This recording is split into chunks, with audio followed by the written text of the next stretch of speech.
আসসালামু আলাইকুম, সবাইকে স্বাগতম। আশা করি আল্লাহর অশেষ রহমতে সবাই ভালো আছেন। বন্ধুরা, আজকে আমি আপনাদেরকে দেখাবো আমরা কিভাবে অনলাইন থেকে সম্পূর্ণ ফ্রিতে মৌজা ম্যাপ ডাউনলোড করে নিতে পারি। হ্যাঁ, এটাই সত্যি, আমরা এখন থেকে সরাসরি অনলাইন থেকে মৌজা ম্যাপ সম্পূর্ণ ফ্রিতে পেতে পারি। তো কথা না বাড়িয়ে চলুন আমরা কম্পিউটার স্ক্রিন থেকে দেখে আসি কিভাবে মৌজা ম্যাপটি ফ্রিতে ডাউনলোড করতে পারি। তো সেটা করার জন্য আমাদেরকে প্রথমেই একটি ব্রাউজার ওপেন করে নিতে হবে। ব্রাউজারের সার্চ বারে গিয়ে লিখতে হবে MAP map space land space gov space BD, এটা লিখে সার্চ করে দিতে হবে। সার্চ করার পরে প্রথমেই যে ওয়েবসাইটটি দেখতে পাচ্ছেন land.gov.bd, এই ওয়েবসাইটটিতে চলে যাবেন। ওয়েবসাইটটিতে আসার পরে একটু স্ক্রল করে নিচের দিকে যাবেন। এখানে আসার পরে আপনারা দেখতে পাচ্ছেন বাংলাদেশের ম্যাপটি লাল বর্ডার দিয়ে সিলেক্ট করা আছে। এরপরে বাম দিকে এখানে দেখতে পাচ্ছেন সার্চ মেনু, এখান থেকে বিভাগ, আমরা কোন বিভাগের মৌজা ম্যাপটি চাচ্ছি সেই বিভাগটি সিলেক্ট করে দিতে হবে। তো আমরা এখান থেকে ঢাকা সিলেক্ট করে দিলাম। বন্ধুরা, আপনারা দেখতে পাচ্ছেন ঢাকা সিলেক্ট করার সাথে সাথে আমাদেরকে ঢাকা বিভাগের ম্যাপটি একটু জুম করে দেখানো হচ্ছে। এরপরে এখান থেকে আমরা জেলা সিলেক্ট করে দেব। এখান থেকে আমরা গোপালগঞ্জ জেলাটি সিলেক্ট করে দিলাম। এখন আপনারা দেখতে পাচ্ছেন আমাদেরকে গোপালগঞ্জ জেলাটি একটু জুম করে দেখানো হলো। এরপরে আমরা এখান থেকে থানা অথবা উপজেলা এটা সিলেক্ট করে দিব। এখান থেকে আমরা টুঙ্গিপাড়া এটা সিলেক্ট করে দিলাম। টুঙ্গিপাড়া সিলেক্ট করার পরে আপনারা দেখতে পাচ্ছেন এখান থেকে টুঙ্গিপাড়া এরিয়াটি আমাদের দেখানো হচ্ছে। এরপরে এখান থেকে মৌজা, আমরা কোন মৌজার ম্যাপ চাচ্ছি সেই মৌজাটি সিলেক্ট করে দিব। এখান থেকে আমরা আটজুরি এই মৌজাটি সিলেক্ট করে দিলাম। এরপরে একটু অপেক্ষা করতে হবে।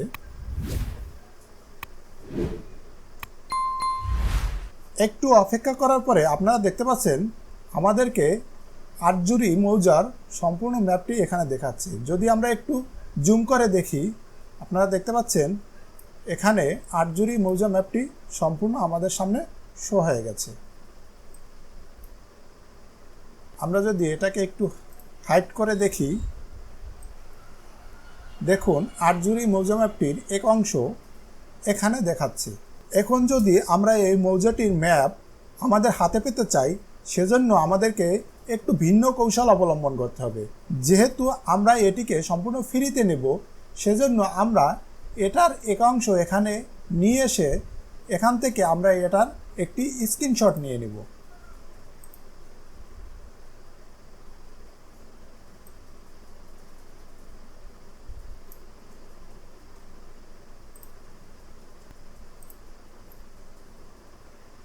এই অংশের স্ক্রিনশট নেওয়ার পরে আমরা বাকি অংশটি কম্পিউটার স্ক্রিনে এনে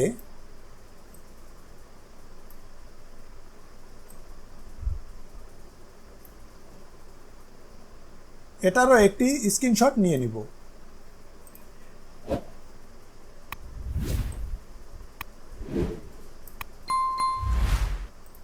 এরপর এখান থেকে সেভ করে নিব। বন্ধুরা, এরপরে যদি আমাদের এই মৌজা ম্যাপটির সিট আকারে মৌজা ম্যাপ চাই, সেক্ষেত্রে আমরা এখান থেকে সিট নম্বর সিলেক্ট করে দিব। এখান থেকে আমি 2 নম্বর সিট সিলেক্ট করে দিলাম। সিলেক্ট করার পরে একটু অপেক্ষা করতে হবে।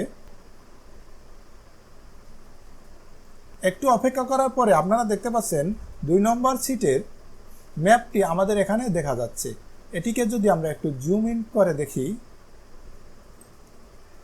তাহলে খুব স্পষ্টভাবে দেখতে পাবেন 2 নম্বর সিটের ম্যাপটি এখানে সম্পূর্ণ দেখা যাচ্ছে। এরপরে এখান থেকে যদি আমরা কোনো ডাক নাম্বার অথবা ফ্লোট নাম্বার দেখতে চাই, সেক্ষেত্রে আমরা এখান থেকে ফ্লোট নাম্বারের এখানে এসে আমরা কোন ফ্লোট নাম্বারটি বা ডাক নাম্বারটি দেখতে চাচ্ছি সেই নাম্বারের উপরে একটি ক্লিক করে দেব। তো আমি এখান থেকে 701 নাম্বারের উপরে ক্লিক করে দিচ্ছি। ক্লিক করার সাথে সাথে দেখতে পাচ্ছেন এখানে 701 নম্বর দাগটি আমার শো হয়ে গেছে। এখন যদি আমরা এই 701 নম্বর দাগ সম্পর্কে জানতে চাই, তাহলে আমরা এই 701 নম্বর দাগের উপরে একটি ক্লিক করে দিব। ক্লিক করার পরে আপনারা দেখতে পাচ্ছেন এখানে এই দাগ সম্পর্কে কিছু বিস্তারিত বিবরণ দেওয়া আছে, যেমন দাগ নাম্বার, সার্ভের ধরন, সার্ভের বছর, প্রধান শ্রেণী, উপশ্রেণী ইত্যাদি। বন্ধুরা, এরপরে আমরা যদি আটজুরি এই মৌজার সম্পূর্ণ বিস্তারিত জানতে চাই, সেজন্য আমরা এই আটজুরি সিলেক্ট থাকা অবস্থায় ভূমি ব্যবহারের সারাংশ এখানে ক্লিক করে দেই। এখানে ক্লিক করার পরে আপনারা দেখতে পাচ্ছেন এখানে আটজুরি মৌজার সম্পূর্ণ বিস্তারিত এখানে চলে আসছে। যেমন এখানে দেখতে পাচ্ছেন মোট দাগ সংখ্যা 749, অর্থাৎ আটজুরি মৌজায় আমাদের টোটাল 749টি দাগ আছে। এরপরে এখানে দেখতে পাচ্ছেন প্রধান শ্রেণী অনুসারে জমি শতকরা পরিমাণ। এখানে এই আটজুরি মৌজার ভিতরে রাস্তা কত পার্সেন্ট আছে, নদী কত পার্সেন্ট আছে, জলাভূমি কত পার্সেন্ট আছে, আবাসিক কত পার্সেন্ট আছে, আবাদি জমি কত পার্সেন্ট আছে, এগুলো সম্পূর্ণ দেওয়া আছে। এরপরে এখানে দেখতে পাচ্ছেন উপশ্রেণী অনুসারে জমির শতকরা পরিমাণ, মৎস্য খামার কত পার্সেন্ট আছে, ফলের বাগান কত পার্সেন্ট আছে, পুকুর কত পার্সেন্ট, নদী, 2 ফসলি জমি, 1 ফসলি জমি, কৃষি বনায়ন, গাছপালা বেষ্টিত গ্রামীণ বসতি, গ্রামীণ রাস্তা, জেলা সড়ক ইত্যাদি। বন্ধুরা, আমরা এছাড়াও এখান থেকে কোনো একটি দাগ কোন খতিয়ান নাম্বারে আছে এবং সেই খতিয়ান কার নামে আছে সেটা দেখে নিতে পারি। তো সেজন্য আমরা এখান থেকে একটি দাগের উপরে ক্লিক করে দিলাম। ক্লিক করার পরে একটু অপেক্ষা করলেই আপনারা দেখতে পাবেন খতিয়ানের তথ্য এখানে লোডিং নিচ্ছে।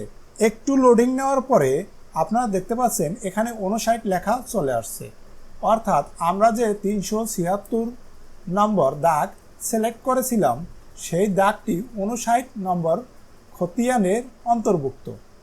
এখন যদি আমরা জানতে চাই এই 59 নম্বর খতিয়ান কার নামে আছে, সেটা জানার জন্য আমরা এই 59 লেখার উপরে একটি ক্লিক করে দিব। ক্লিক করার পরে আপনারা দেখতে পাচ্ছেন খতিয়ান নং 59, মালিকের নাম আমির আলী, অর্থাৎ এই খতিয়ানটি আমির আলীর নামে আছে। এরপরে দেখতে পাচ্ছেন খতিয়ানের জন্য আবেদন।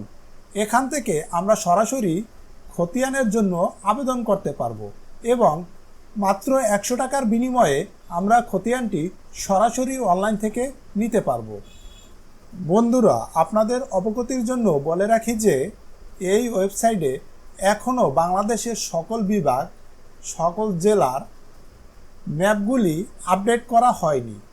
তো সেজন্য অনেক বিভাগের অথবা অনেক জেলার ম্যাপ নাও পেতে পারেন। তবে এখানে পর্যায়ক্রমে বাংলাদেশের সকল জেলার, সকল থানার ম্যাপ এখানে আপডেট করা হবে। আশা করি সামনের দিকে আপনারা সকল জেলার এবং সকল থানার মৌজা ম্যাপ এখানে পেয়ে যাবেন। তো বন্ধুরা, আপনারা দেখতে পেলেন মাত্র একটি ওয়েবসাইটের মাধ্যমে আমরা বাংলাদেশের ভূমি সম্পর্কে অনেক কিছু জানতে পারলাম। আশা করি সবাই বুঝতে পারছেন। সবাইকে অসংখ্য ধন্যবাদ। ভালো থাকবেন, সুস্থ থাকবেন। আল্লাহ হাফেজ।